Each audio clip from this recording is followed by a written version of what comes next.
Good day, everyone. My name is Bruce Lynn. I'm one of the managing partners of the Financial Executives Consulting Group.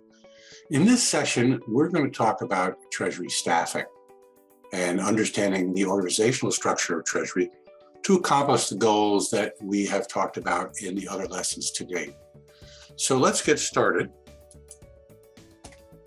Today's learning objectives, we're going to talk about sort of the right level of staff needed to accomplish the objectives, the way Treasury might want to be organized, the types of skills that a Treasury staff would need, and then some trade-offs about how you staff yourself versus other resources needed to accomplish Treasury's goals.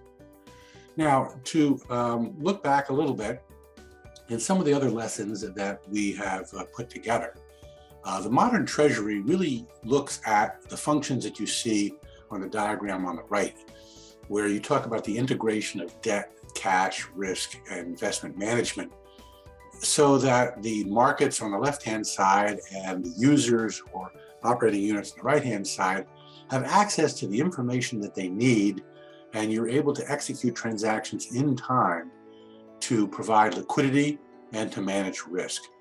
Now, resources are required to run these functions.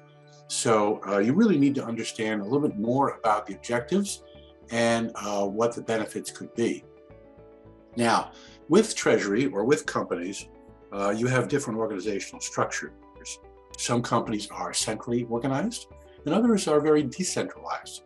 So Treasury can be centralized or decentralized. In other words, you could have a parent Treasury or you could have treasuries at subsidiary levels reporting on a dotted line basis to a treasurer.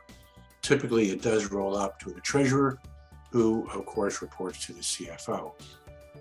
Now, there are reasons to have decentralized versus centralized organization structures, depending on operating costs or tax benefits, and then proximity to your business units. The time differentials between, let's say, here and Asia makes doing business at a central location very difficult. I had one client that tried to manage Europe from the United States, which means that people had to get to work at maybe 3 o'clock in the morning, US time, so that they could talk to their operating units at 9 o'clock local time. Obviously, that's difficult to do.